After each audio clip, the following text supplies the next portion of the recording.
پرانے قرآن کو جلانا کیسا ہے؟ کیا پرانا قرآن جو کافی شہید ہو چکا ہو اسے جلایا جا سکتا ہے؟ سخاوت حسین بنگلہ دیش سے۔ دیکھیں، کبھی کسی چیز کو جلایا جاتا ہے توہین کے لیے، نفرت کے اظہار کے لیے، اور کبھی جلایا جاتا ہے توہین سے بچانے کے لیے۔ مقدس اوراق کو بہت سے فقہا نے لکھا ہے جلا دیا جائے تاکہ وہ لوگوں کے پاؤں میں نہ آئیں اور ان کے پہ لکھے ہوئے نقوش مٹ جائیں، پھر ان کی راکھ کو کہیں دفن کر دیا جائے یا پانی میں پھینک دیا جائے۔ تو حضرت عثمان رضی اللہ تعالیٰ عنہ نے بھی قرآن جلوائے تھے، جو بہت سارے نسخے، کیونکہ وہ سرکاری سطح پہ قرآن کا ایک خاص ترتیب سے لکھا گیا، تو لوگوں کے پاس مختلف ترتیبوں سے لکھے ہوئے تھے قرآن، تو یہ ڈر تھا کہ جب یہ مختلف ترتیبوں سے قرآن لکھے ہوئے بعد کے لوگوں کے پاس جائیں گے تو ان میں لڑائی ہو سکتی ہے، اختلاف ہو سکتا ہے کہ ان میں کون سا صحیح ہے کون سا غلط ہے، حالانکہ وہ سارے صحیح تھے، لیکن ایک انتظامی مسئلہ تھا۔ تو حضرت عثمان نے حضرت حذیفہ بن یمان رضی اللہ تعالیٰ عنہ کے مشورے پر عمل کیا، اور جو سرکاری سطح پہ جو ایک قرآن مرتب کر کے لکھوایا گیا، اس کے علاوہ تمام نسخے قرآن مجید کے جلا دیے گئے۔ تو وہاں کسی نے بھی نہیں کہا کہ یہ قرآن جلا رہے ہیں، وجہ یہ تھی کہ وہاں قرآن کا جلانا قرآن کی توہین کے لیے نہیں تھا، بلکہ قرآن کی حفاظت کے لیے تھا، تاکہ ایک ہی طرح کا قرآن لوگوں کے سامنے جائے۔ باقیوں کے پاس بھی یہی قرآن تھا، لیکن صورتوں کی ترتیب مختلف تھی، کسی کے پاس سورہ نساء پہلے تھی اور جناب آل عمران بعد میں تھی، کسی کے پاس فلاں صورت پہلے فلاں صورت بعد میں، تو یہ نبی نے اجازت دی تھی جس طرح سے چاہو صورتوں کو جمع کرو، لیکن یہ اجازت سے بعد میں فتنہ پیدا ہو سکتا تھا۔ تو حضرت عثمان رضی اللہ تعالیٰ عنہ نے صحابہ کے مشورے پر عمل کیا اور ایک ہی ترتیب سے لکھ دیا کہ بھئی الحمد سے لے کے والناس تک اس ترتیب پہ اب قرآن لکھا جائے گا، اس کے علاوہ کوئی ترتیب کسی کے پاس ہے تو اس کو ختم کر دیں۔ تو جلایا کیوں؟ توہین کے لیے نہیں بلکہ حفاظت کے لیے۔ تو اس سے پتہ چلتا ہے کہ قرآن کو اگر حفاظت کے لیے جلایا جا رہا ہے، کیا مطلب؟ توہین سے حفاظت کے لیے، تو یہ جلانا بالکل جائز ہے۔ میں اس پہ اتنی تفصیل اس لیے بیان کر رہا ہوں کہ سرگودا میں ہمارے ایک بہت ہی قریبی دوست ہیں، عالم بھی ہیں، اور اللہ نے ان سے بڑا کام بھی لیا ہے۔ انہوں نے ایک ادارہ بنایا کہ بھئی مقدس اوراق کی حفاظت کا۔ تو اب وہ مقدس اوراق کو لے جا کر ٹھکانے لگانا پورے شہر کے اوراق بہت مشکل کام ہے۔ تو میں نے ان کو مشورہ دیا کہ بھئی ایک یہیں اس ادارے میں ایک زمین کھودیں اور اس میں یہ اوراق رکھ کے جلا دیا کریں۔ تو کانوں کو ہاتھ پکڑ لیا انہوں نے کہا بھائی ایک دفعہ ہم نے یہ کیا تھا کہ ہم نے جلایا نہیں بلکہ غلطی سے آگ لگ گئی، تو وہ پڑوسیوں نے کمپلین کر دی اور فوراً جو ہے نا تھانے میں رپورٹ کرا دی کہ قرآن کی توہین کر رہے ہیں۔ تو اس معاملے میں نا ہماری قوم کچھ حد سے زیادہ جذبہ، عمل ڈھیلے کا نہیں ہے ہمارا قرآن پر، لیکن بس موقع چاہیے کہ عشق رسول اور قرآن کے عشق کے نام پہ نا کوئی موقع چاہیے ان کو کہ یہ ثابت کرنا کہ ہم سے بڑا عاشق کوئی نہیں ہے۔ تو بھائی دیکھو تو صحیح ہے کیوں جلا رہا ہے، یہ جلا ہے اس کے ہاتھ سے تیلی گر گئی ہے غلطی سے، یا انہوں نے اس لیے جلایا جا رہا ہے کہ اوراق کی وہ جو اگر وہ جان کر بھی جلاتے تو توہین کی نیت سے تھوڑی جلاتے، وہ تو اس لیے جلاتے کہ ان اوراق کو دائیں بائیں بکھرے پھریں گے، لوگوں کے پاؤں میں آئیں گے تو ہم ان کو ایک جگہ جمع کر کے راکھ بنا کے دفن کر دیتے ہیں۔ لیکن ہماری قوم اس معاملے میں بہت زیادہ جذباتی ہو گئی ہے کہ توہین رسالت کے نام پہ، توہین قرآن کے نام پہ جو ہے نا بے گناہ لوگوں کو بھی نشانہ بنایا جاتا ہے۔ میں مانتا ہوں کہ ظاہر ہے توہین رسالت اور توہین قرآن کا تو اب مسلمان تصور بھی نہیں کر سکتا، لیکن اس کی تحقیق بھی کرنے کے لیے تیار نہیں ہوتے کہ توہین ہوئی بھی ہے کہ نہیں ہوئی ہے۔ کتنے لوگ ہیں جو بے گناہ ہیں، جو ساری زندگی جن کی عشق رسول میں گزری اور رسول کی سیرت کو بیان کرتے ہوئے گزری، ان کی زبان سے کوئی لفظ تھوڑا سا غلط نکل گیا ممبر پہ، یا کوئی تحریر میں کوئی دائیں بائیں ان سے غلطی سے ہو گیا تو وہ اٹھا کے ان کو توہین رسالت کے کیس میں جیلوں میں ڈال دیا گیا ہے۔ تو قوم کو اپنے جذباتی جو پن ہے نا اس سے باہر آنے کی ضرورت ہے، اور یہ جو نعرے ہیں کہ ہم جو ہے نا توہین رسالت کے معاملے میں بس جذبات ہی سے کام لیں گے اور ہم یہی ہمارا ایمان ہے، تو اس سے معاشرے میں جو ہے نا وہ ظلم کا بہت خطرہ ہوتا ہے کہ لوگ اس جذبات کو غلط استعمال کرتے ہیں۔ تو نبی صلی اللہ علیہ وسلم نے ارشاد فرمایا الرفق ما کان فی شیء الا زانا وما نزع عن شیء الا شانا، جب بھی کسی معاملے سے نرمی نکال دی گئی نا تو وہ معاملہ بڑا غرق ہو جائے گا، اور جب بھی کسی معاملے میں بردباری اور نرمی ڈالی جائے گی تو وہ کام سدھرے گا۔ تو یہ جذباتی پن چاہے کسی بھی معاملے میں ہو، کسی بھی شریعت کے حکم کے معاملے میں ہو، یہ جذباتی پن نقصان پہنچاتا ہے، اس سے دنیا میں امیج بہت خراب جاتا ہے، بے گناہ لوگ اس سے نقصان ہوتا ہے، ان پہ ظلم ہوتا ہے۔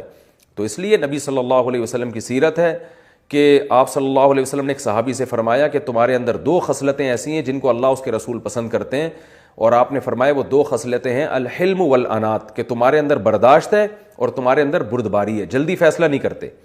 تو کوئی بھی کہیں بھی اس طرح کا کیس ہو، توہین رسالت کا، توہین قرآن کا،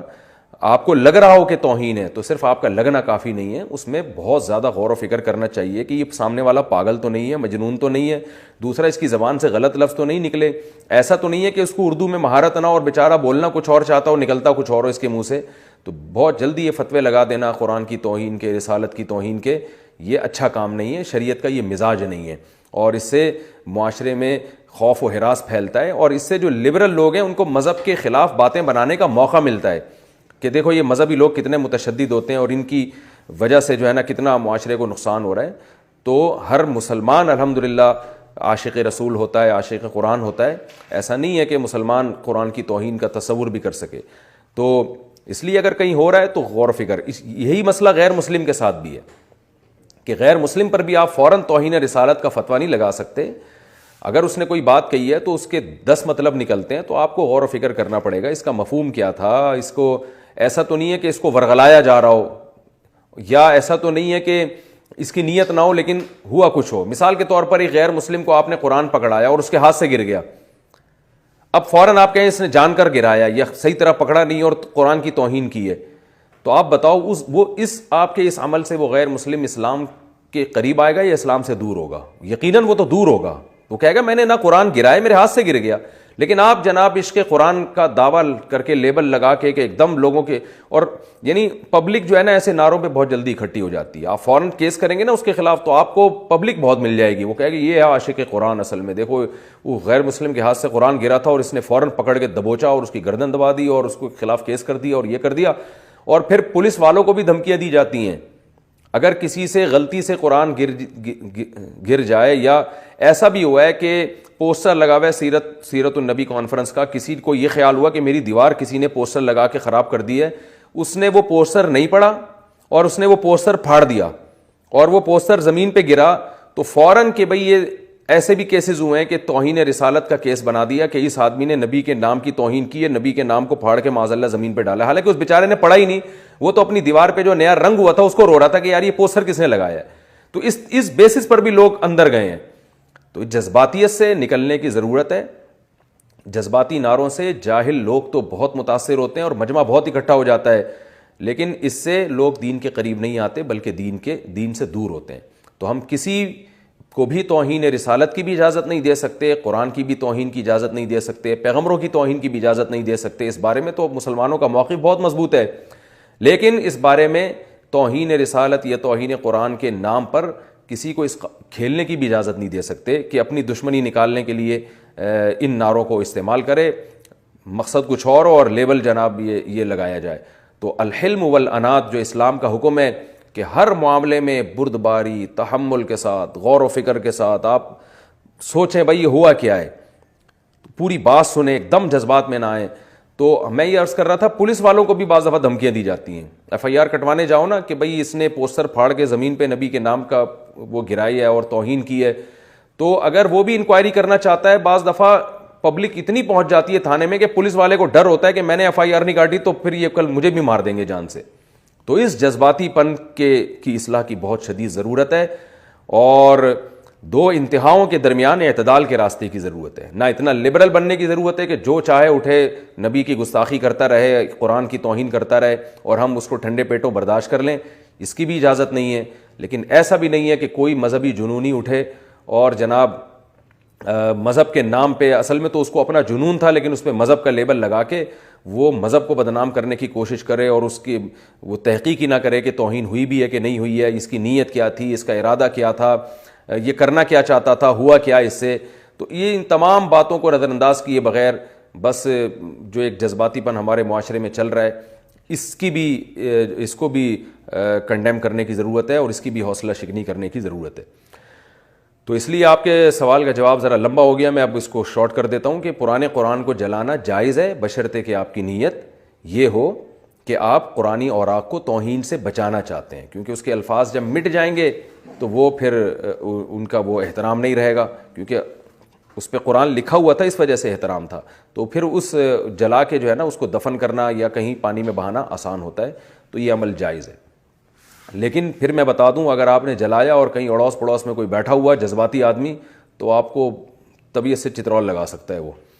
اور وہ آپ کے خلاف ایف آئی آر بھی کاٹ سکتا ہے، اور قانون کا غلط استعمال کر کے آپ کو اندر بھی کر سکتا ہے۔ تو فتوے کی روح سے جو مسئلہ تھا وہ میں نے بتایا ہے۔ قوم کی جذباتیت کی بیس پر آپ کو کیا کرنا چاہیے، قوم میں جو جذبات چل رہے ہیں مارکیٹ میں جس قسم کے، اس کی بیس پر کیا کرنا چاہیے وہ آپ خود بہتر جانتے ہیں، وہ آپ اپنے اڑوس پڑوس کو مجھ سے زیادہ اچھا جانتے ہیں۔